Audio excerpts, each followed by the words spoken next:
아니요. 보조견은 처음 들어봅니다. 시각장애인 안내견은 들어본 것 같습니다. 청각장애인 보조견에 대해 들어보신 적 있나요? 보조견이란 장애인의 일상생활을 돕기 위해 특별히 훈련된 개를 말합니다. 그 중에서도 청각장애인 보조견은 청각장애인을 대신해 소리를 감지하고 정보를 전달하는 역할을 합니다. 보조견이 귀가 되어주는 거죠. 알람, 초인종 소리, 자동차 경적 등 다양한 소리를 인식하고 몸짓으로 보호자에게 알려줍니다. 주로 발을 건드리거나 시선을 유도하는 방법을 사용합니다. 그렇다면 청각장애인 안내견은 시각장애인 안내견과는 어떤 차이가 있을까요? 시각장애인 안내견은 길을 안내하고 장애물을 감지해 주인을 지켜줍니다. 보지 못하는 상황에서 생길 수 있는 위험을 막아주는 역할을 하죠. 그래서 주인을 안정적으로 이끌 수 있는 리트리버 같은 대형견이 주로 쓰입니다. 청각장애인 보조견은 소리를 감지해 주인에게 행동으로 알려줍니다. 시각장애인 안내견과 달리 대형견뿐만 아니라 중형견, 소형견도 가능합니다. 청각장애인 보조견이 어떤 훈련을 거치는지 한국장애인 도우미견협회를 통해 함께 알아보겠습니다. 청각장애인 보조견이 되기 위해 제일 먼저 후보견을 선발합니다. 후보견 선발 시 고려되는 주요 기준은 첫째, 청각 민감성, 둘째, 성격 및 기질, 셋째, 건강 상태, 넷째, 훈련 적응력으로 이 네 가지 기준을 통과한 후보견만이 본격적으로 훈련에 들어갈 수 있습니다.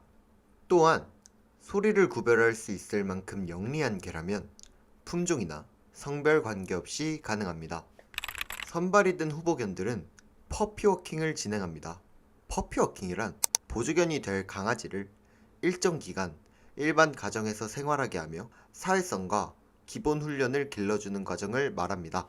이 시기 동안 강아지는 다양한 사람과 환경에 적응하고 기본 복종 훈련을 익히며 앞으로의 본격적인 훈련을 준비하게 됩니다. 청각장애인 보조견은 일반적인 가정 환경에서 사람과의 공동생활에 필요한 에티켓과 사회성을 배우며 훈련을 받습니다. 공동훈련 테스트에 합격한 개들만 청각장애인과 함께 일주일간 집중 교육을 받은 후 일상생활로 돌아가 함께 지내기 시작합니다. 한 달 뒤에는 최종 평가를 거쳐 청각장애인 보조견임을 증명하는 목걸이와 증서를 함께 받게 됩니다. 반려견이 체계적인 과정을 통해 청각장애인의 일상에 없어서는 안 될 소중한 동반자로 자리 잡게 됩니다. 소중한 동반자로 함께하고 있는 도도와 청각장애인 보조견으로서의 이야기 나눠봤습니다. 도도야 안녕? 자기소개해줄 수 있어? 안녕. 나는 도도라고 해. 우리 엄마는 구혜진, 청각장애인이셔. 내가 우리 엄마랑 찍은 사진을 보내줄게. 우와, 정말 멋지다. 도도야, 넌 어떻게 보조견이 됐어? 나는 원래 반려견이었어. 하지만 한국장애인도우미견협회에서 훈련을 받고 모든 훈련 과정을 통과해서 지금은 당당한 청각장애인 보조견이 됐어. 그럼 엄마랑은 어떻게 소통해? 엄마는 구화가 가능하셔서 구화와 수어를 모두 사용해 훈련을 받았어. 그래서 나는 앉아, 엎드려 기다려, 먹어, 여기 등을 알고 있어. 한번 봐봐. 이번엔 앉아 주어예요. 사람이 의자에 앉는 모양을 만들면 도도가 자리에 앉습니다. 엎드려는 손바닥 위에 사람이 누워있는 듯한 모양을 만들면 돼요. 대단하다. 넌 소리가 나면 엄마에게 어떻게 전해줘? 실내에서는 소리를 들으면 엄마 곁으로 가서 가볍게 터치하거나 눈을 마주쳐. 그러면 엄마가 어디? 하고 물어보고 내가 소리가 나는 곳까지 안내해. 필요한 소리에 맞춰 보조견마다 개별화가 가능한데 나는 특히 엄마가 잘 못 들으시는 초인종 소리, 가스레인지 소리 등을 연습했어. 그래?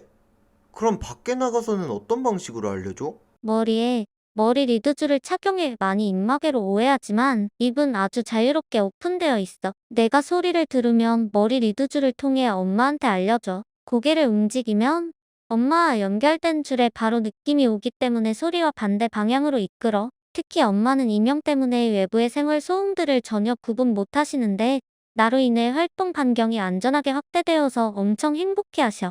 오, 처음 알았어. 엄마와 함께 다니면서 기억에 남았던 경험 있어? 가장 즐거웠던 경험은 엄마와 단둘이 3박 4일 부산 여행을 갔을 때가 가장 기억에 남아. 같이 바다도 걷고 식당에도 가면서 내가 듣고 알려드리면서 함께한 시간들이 정말 행복했어. 좋았겠다. 혹시 속상했던 경험도 있어? 엄마가 작년 여름에 친구를 만나신다고 집 주변이 아닌 곳에 처음 갔는데 식당에서 출입을 거부당했어. 보조견 옷과 증을 보여주고 청인 친구가 설명을 다 했음에도 불구하고 내가 안 되면 그게 정당한 사유니까 안 된다고 할 수 있지. 그리고 지금 과태료로 협박하는 거냐? 라는 말만 돌아왔어. 그때 엄마가 정말 속상해하셨어. 나도 그 자리에 함께 있었기에 그 마음을 느낄 수 있었어. 많이 힘들었을 것 같아. 그럼 장애인 보조견 제도나 지원 시스템에 대해 아쉬웠던 점이 있을까? 보조견에 대한 홍보가 너무 부족해서 장애인분들조차 종류와 역할을 잘 모르는 경우가 많고 제도를 몰라 도움을 못 받는 분들도 있어. 그래서 시각장애인도 아닌데 걔가 왜 필요하냐는 부정적인 시선도 많아 속상해. 실제로 전국의 청각장애인 보조견은 약 40마리 정도밖에 없어. 이런 현실을 바꾸려면 더 많은 홍보와 지원이 필요하다고 생각해. 시간 내줘서 고마워. 큰 도움이 됐어. 나중에 또 연락할게. 한 청각 장애인이 보조견과 함께 식당을 방문했다가 출입을 거부당하는 일이 발생했습니다. 하지만 여전히 이들의 존재를 모르거나 낯설어하는 시선 역시 존재하는데요. 이런 문제를 해결할 수 있는 제도는 없는 걸까요?